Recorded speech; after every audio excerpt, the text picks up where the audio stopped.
From SBI's Executive Briefing Center in Dallas, Texas, the most watched and listened to content in B2B sales and marketing, it's the SBI Podcast. Welcome to SBI, a weekly TV show dedicated to helping you make your number. Joining us in the studio today is Lori Christiansen, Vice President of Marketing for Motus. Motus is an innovative software platform that provides solutions to simplify reimbursement and management of mileage, mobile devices, and remote work. Today, we're going to be talking about how market-leading companies create a strong alignment between their marketing and sales teams to accelerate revenue growth. The results are clear. Companies that create alignment win 38% more deals and retain 36% more customers than those who are not aligned. Lori, welcome to the show. Thanks, Tony. I'm happy to be here. Awesome. Before we jump in, I think it would be great to share a little bit about your background with the audience. Why don't I turn it over to you? Sure.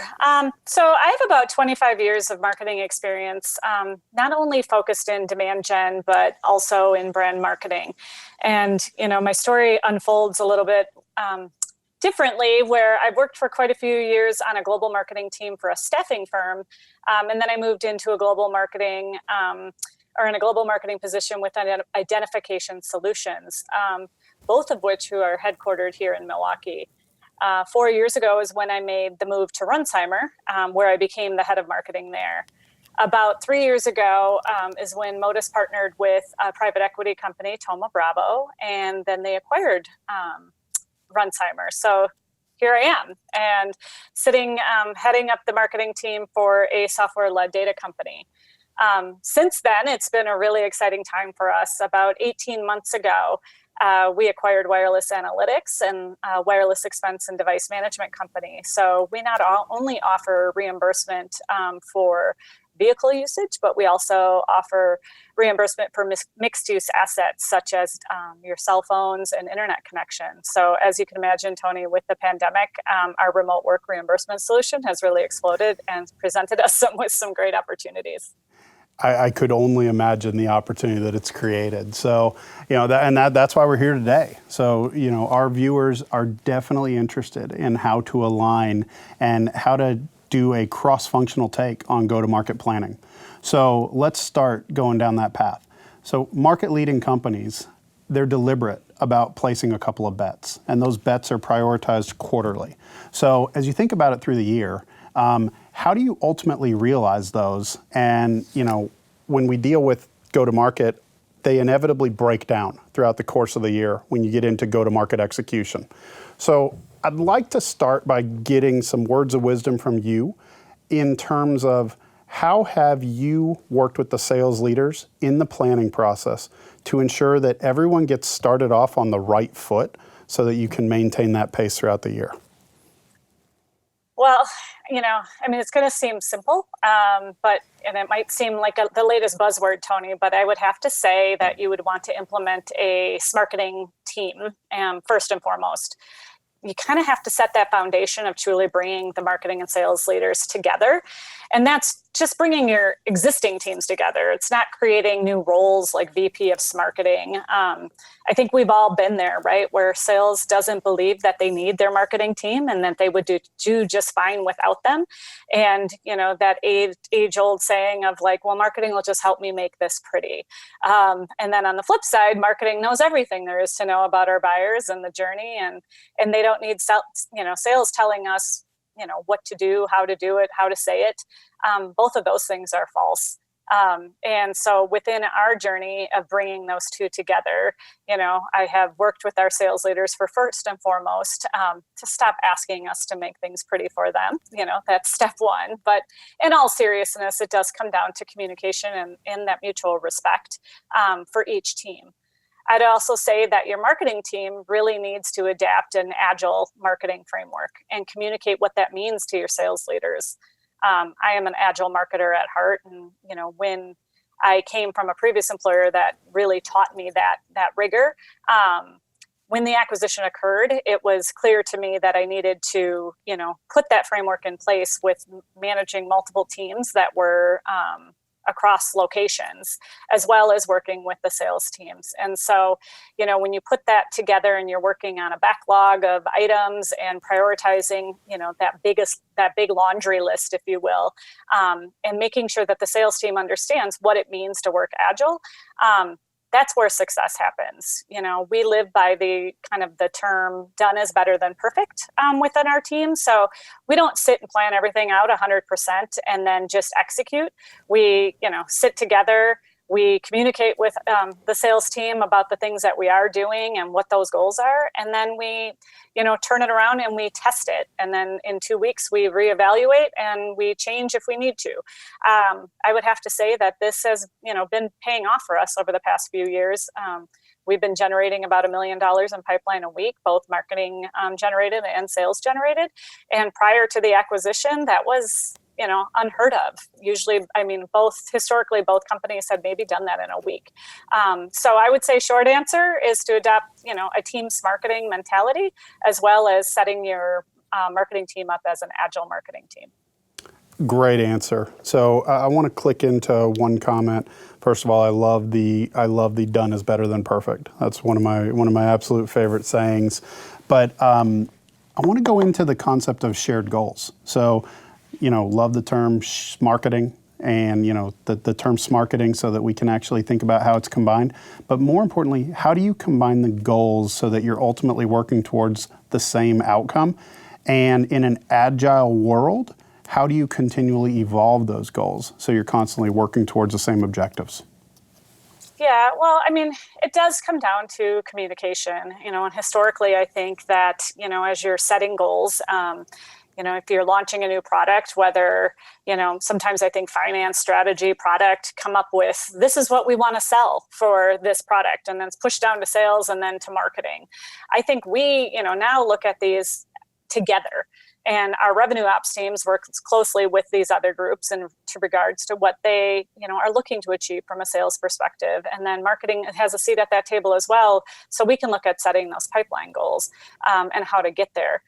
We collectively look at what that investment is in order to hit those goals. But it does, again, come down to that mutual respect between all teams. It's not always rainbows and unicorns. There is a lot of good discussion that happens. But again, working in an agile way, everyone knows that we're gonna try some things. We're gonna see if we're gonna, chip away at that goal, and we might have to take a step back and try some different things or learn that those things are actually working and go again. So, we launch, we test, we report back, and we tweak as needed and execute some more. No, that's great. That's great context, and it's good to know that you're continually improving, because I have to imagine with the unprecedented demand that you guys felt over these past few months, that evolution, is probably now on a quarterly or even a monthly basis compared to before. It was more of an annual planning session. Yeah, it's, annual planning, I think, is kind of in the days gone. You look at a high level plan, but even from a quarterly planning, we know that we want, what our goals are, or at least from a highest level of pipeline. But, we don't sit down and say, in this month, we're doing this campaign, and this month we're working with sales on this. We really have to be agile in the sense of every 2 weeks we can plan something, but we might have to pivot. Great context, yes. So let's move into the second segment. So our second segment is the account and buyer focus. So as you're aware, it's not uncommon to hear prospects and customers have a different experience when they are pivoted from marketing communication over to sales. And that leads to a lower than benchmark funnel, conversion rates that aren't where they should be. And the root cause is often that the two teams are not focused on the same target accounts and the same personas. So when you couple all that together, and you think about your ICP or your ideal customer profile, and you think about launching new products and solutions, and you guys have talked about some of the acquisitions that you've done, how do you ultimately achieve that alignment so that you stay focused on your ICP, especially as you're bringing new markets and solutions into those existing customer bases? Well, we believe that it's important, to look at our ideal customer profile on an annual basis, but we look at it at both company and persona levels. And we've approached it from both angles with slight different methodologies. On the marketing team, I have a market research analyst as well as our customer and product marketing teams. And they work closely with our revenue ops team to develop and kind of validate that ideal customer profile at the company level. The persona level really is what we've worked on with you and your team. And, that brings together not only marketing from a customer and product and demand, but also looking at everybody that touches the customer. So as you said, people, if you ask sales will tell you this is what the customer wants. This is what my prospect wants. And if you talk to marketing, we have a view on it. But then we also look at, everyone else. We have our implementation team and, our operations teams. And so, we bring those together and we communicate, across function to make sure that everyone is aligned into really, what that customer and prospect is after. And we let the data tell the story. I'm a big, believer in the data. And so as we are running those ICPs, at the company level, it's always an interesting case to, kind of take all the data in, tell the story, and then it's like, well, that's not true. You kind of get some of that back and forth, from the sales team or from others. And it's like, well, that's the data that was inputted into the system. And so, it's kind of garbage in, garbage out. And so we have to kind of work through some of that. But at the end of the day, that really does help us position those products and solutions and the capabilities within the broader sales team. So any great business operator is going to be maniacally focused on data and using it to make decisions.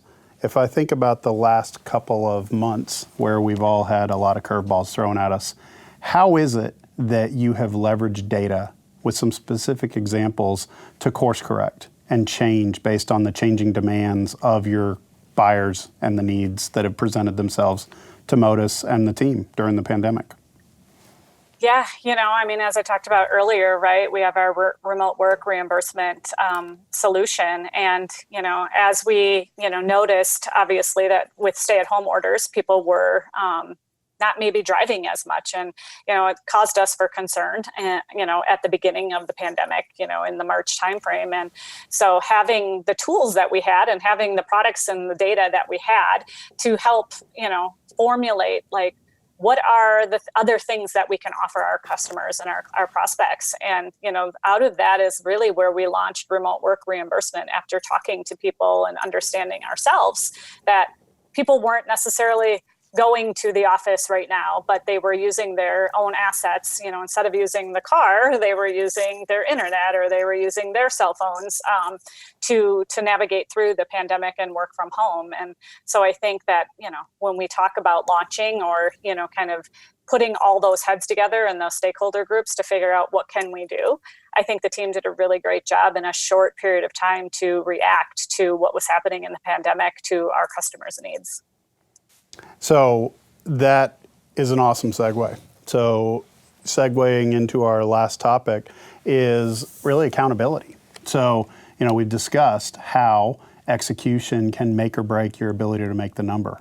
And the ability to define those areas where you're going to course correct or pivot and then clarify those responsibilities and deal with those early stage conversions so that you can figure out what are the SLAs between sales and marketing that are working. That's an important component to an aligned organization. For an organization to be aligned, you got to have those SLAs just as if it were a third-party vendor providing you a service. So thinking about that and thinking about the SLAs and the accountability and the internal cadence, what is the communication between the marketing and the sales organization to ensure you guys constantly stay on track? Yeah, I would say, our communication is across sub-functions and title levels. I don't think a day really goes by, Tony, that there isn't someone from my team talking to someone from sales. And it's not, a VP talking to a VP. It's my independent contributors having a seat at the table with the directors and the VP of sales. I have monthly one-on-ones with our sales leaders. We have our weekly pipeline calls, which include sales leaders and managers are both new logo and EAM.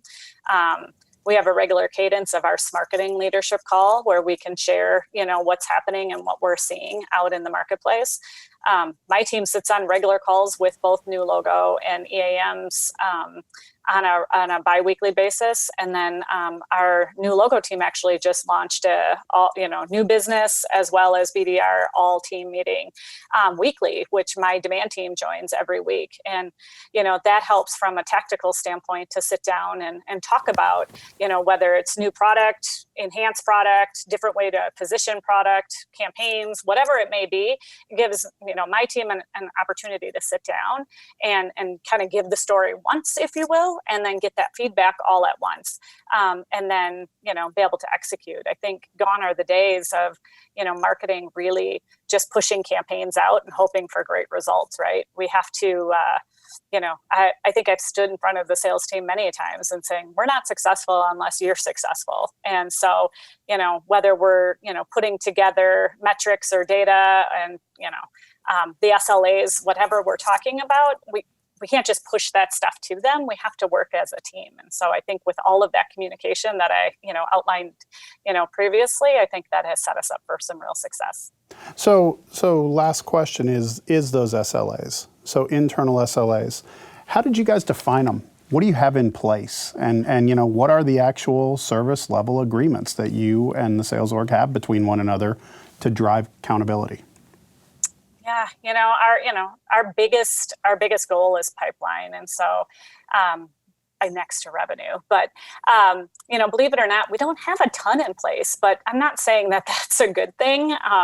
But what I'm saying is that we have such a solid understanding of where each of us should be, and we're talking all of the time that we're still working on what those should be. I mean, right now we have marketing has a lead score. So, we're doing these campaigns, we have lead scores, it's a combination of activities.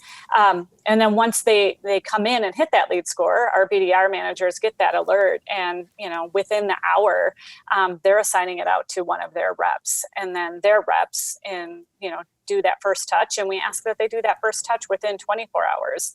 I think that being minimal with our SLAs between sales and marketing has been okay right now to get us to where we are, because we do work so closely together. But I think that, as we continue to grow and we have more products and, we have to continue to move fast, et cetera, we absolutely are going to have to sit down and put some more SLAs in place. Makes sense. So I appreciate all the comments, appreciate the insights you have provided us and our audience. That was a great show. So really appreciate your time and insights. Really like the smarketing concept, the fact that you guys have established SLAs, and kind of going back to the beginning, I would say that this show is both perfect and done. So with that, I want to thank you and thank the SBI audience for tuning in. This is something that we definitely continue to put out there for our audience. They look to market leaders like yourself to learn, and we appreciate you spending the time with us to do that. So, as always, until next time, I wish you good luck as you try to make your number. This has been the SBI Podcast. For more information on the studio, SBI's Executive Briefing Center, our team, or to schedule a workshop, please visit salesbenchmarkindex.com.